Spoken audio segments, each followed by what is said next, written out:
Pessoal, a professora Ivânia, voltando na aula de zoologia, na parte da biologia e zoologia, então, nós vamos dar continuação ao filoartrópode aqui. Quem são os artrópodes? Aqueles que têm as patas articuladas e o exoesqueleto de quitina, então aí.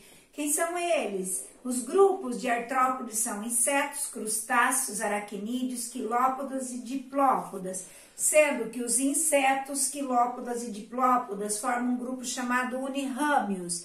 Os aracnídeos são chamados de quelicerados e muitas vezes os crustáceos são chamados malacostraca, mas se chama mais mesmo de crustáceo. Aracnídeos de aracnídeos, do que quelicerados, e os unirrâmios, que são os insetos, quilópodas e diplópodas.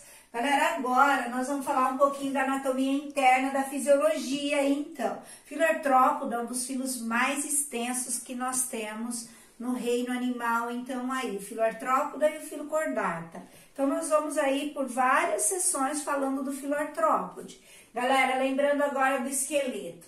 O que a professora construiu aqui? Eu construí o esqueleto dos artrópodes, um animal que tem exoesqueleto de quitina. À medida que esses animais crescem, eles trocam de exoesqueleto e nasce um esqueleto novo. Quem estimula essa troca de exoesqueleto é um hormônio chamado equidisona, que promove a equidise. O que é a equidise? É a muda, é a troca de esqueleto. E quando o animal cresce e às vezes fica o esqueleto inteiro, o esqueleto que fica é chamado exúvia. Então a exúvia é o esqueleto velho, aí nasce um esqueleto novo. Aqui eu coloquei o gráfico de um animal que tem endoesqueleto e de um animal que tem exoesqueleto. Então, no caso dos artrópodes, o crescimento deles, a gente pode observar, ele não é contínuo, ele é aos saltos. Aí dá o esqueleto em forma de escada, porque cresce e para trocar de esqueleto. Cresce e troca, então aí. Olha só, o esqueleto limita o crescimento, aí precisa ser trocado. Então, quem troca? Todos os artrópodes trocam o exoesqueleto de quitina. Quitina é um polissacarídeo nitrogenado, então aí que forma o exoesqueleto. Os crustáceos, só lembrando, além de quitina, tem impregnação de carbonato de cálcio no esqueleto. Pessoal, então olha só, um endoesqueleto, aqui é um endo e aqui é um exo. O endoesqueleto tem crescimento contínuo e o exoesqueleto tem crescimento aos saltos ou descontínuo. Então, todos os artrópodes têm essa característica. Agora nós vamos falar do digestório. Os artrópodes têm sistema digestório completo, né? Todos eles têm boca e têm ânus, então todos têm o sistema digestório completo. Existe uma variação entre crustáceo, aracnida. E aí, galera, alguns insetos, principalmente os mais herbívoros, têm secos gástricos bem desenvolvidos, são como se fossem pregas ligadas ao sistema digestório, então, que ajuda aí a digestão de plantas. Isso também é característico até nos vertebrados. Olha só, então eles têm boca, ânus, alguns têm dilatações que papo, né, que tem função de papo e moela, mas isso não é comum em todos. Eles apresentam um órgão que ajuda na digestão, a maioria deles tem, chama hepatopâncreas, é um fígado fundido com o pâncreas, tem função então de produzir enzimas para digestão, é um órgão que vai estar ligado aqui ao sistema digestório, vai receber o nome de hepatopâncreas. E há uma variação no tipo de alimentação. Nos insetos, nós já vimos na anatomia que eles têm variações no aparelho bucal, dependendo da alimentação que eles têm. Os crustáceos, muitos são filtradores. Mesmo assim, eles têm um sistema digestório completo, com boca e ânus. Lembrando que o ânus termina lá no abdômen, né? Então, olha só. Agora, os aracnídeos, como as aranhas, eles têm uma digestão extracorpórea.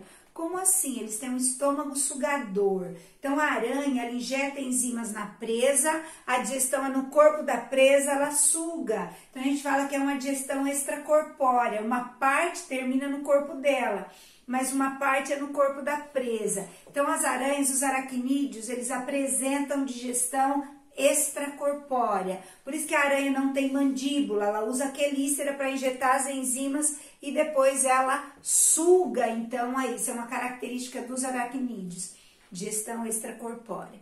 Todos os artrópodes têm digestão extracelular. Então, a digestão não é dentro da célula, é dentro da cavidade digestiva, galera. Então, sempre digestão extracelular. Agora, vamos para falar um pouquinho da respiração. Agora, nós vamos ter uma variação um pouquinho maior de respiração dos artrópodes. Pessoal, os insetos, quilópodas e diplópodas, que formam juntos os unirrâmios, eles respiram por estruturas chamadas de traqueias. O que são traqueias? São tubos que se abrem no abdômen, semelhante à nossa traqueia do nosso aparelho respiratório, e elas se abrem por orifícios chamados de espiráculos, são furinhos. Pessoal, e elas levam o oxigênio direto para os tecidos.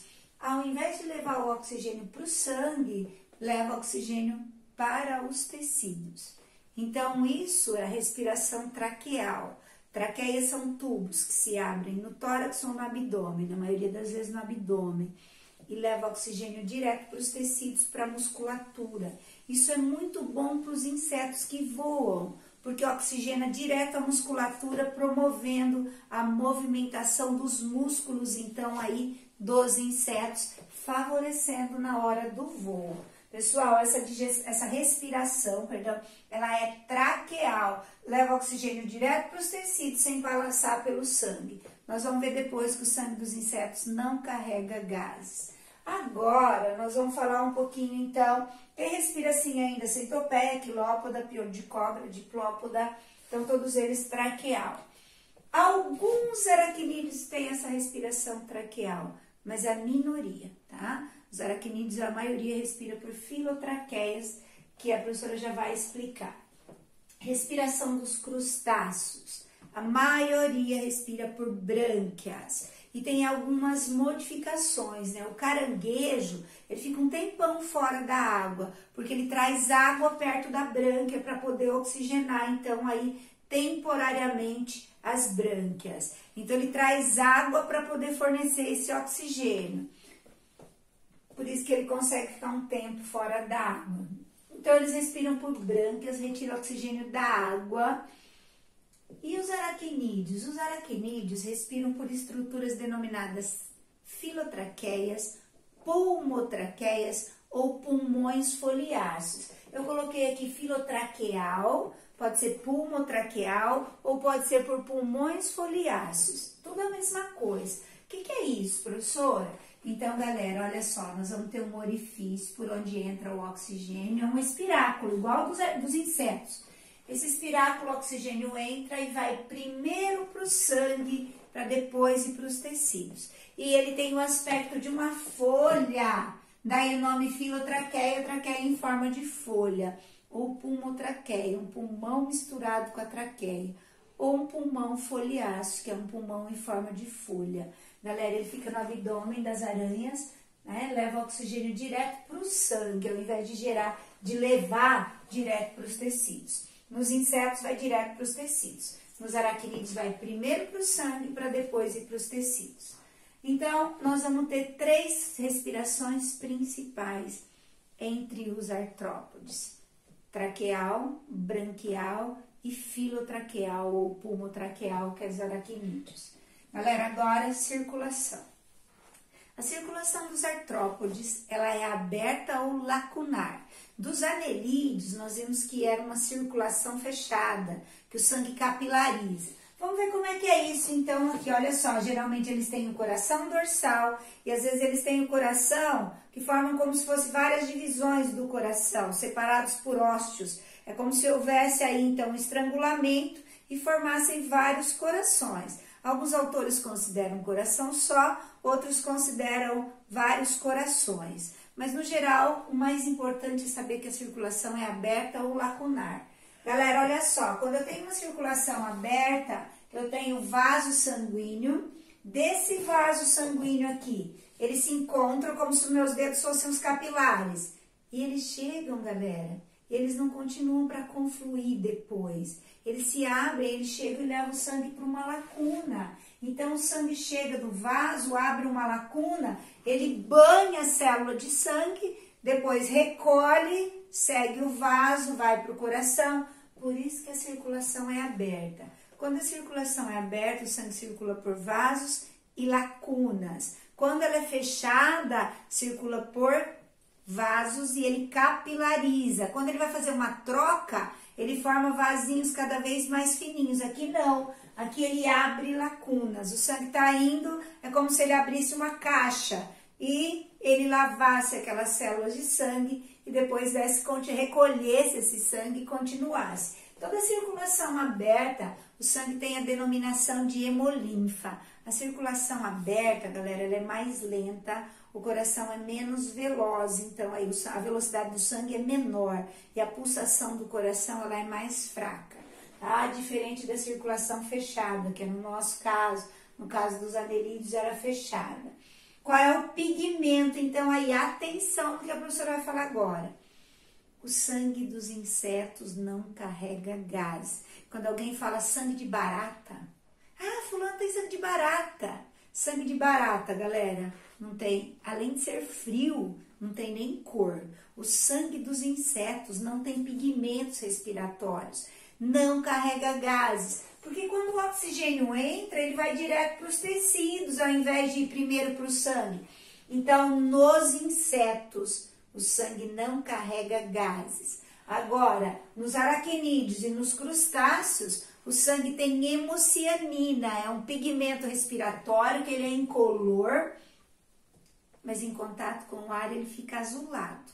Então, o sangue das aranhas carrega gases, o sangue do camarão, dos crustáceos também carrega gases. O sangue dos unirrâmios, galera, não carrega gases, então aí, porque eles respiram por traqueias. O oxigênio vai direto para os tecidos sem passar pelo sangue. No crustáceo branquial, o oxigênio vai primeiro para o sangue para distribuir para o corpo, da brânquia para o sangue. Nos aracnídeos, ele vai da filotraqueia para o sangue e o sangue distribui os gases pelo corpo e recolhe também o CO2. Agora, para fechar, então, circulação aberta em todos. O sangue dos insetos não carrega gás. Circulação aberta, o sangue é chamado hemolinfa. Galera, agora, sistema excretor. Os artrópodes costumam excretar de 2 a 3 formas. Eu vou explicar como. Olha só, aqui está o intestino, esse é o sistema digestório, como esse. Ele é completo, galera, tem boca e tem ânus. Eles têm tubos, e esses tubos estão ligados ao intestino. São chamados tubos de Malpighi. Eles retiram os excretas do sangue, da hemolinfa e do celoma e jogam para o intestino. Aí os excretas acabam saindo junto com as fezes. Então, eles excretam por tubinhos, chamados tubos de Malpighi. Quem, professora? Insetos, quilópodas, diplópodas e aracnídeos. Todos eles têm tubos de Malpighi, então aí. Os insetos, galera, esses que eu falei, inseto, crustáceo, aracnídeo. Crustáceo não, perdão.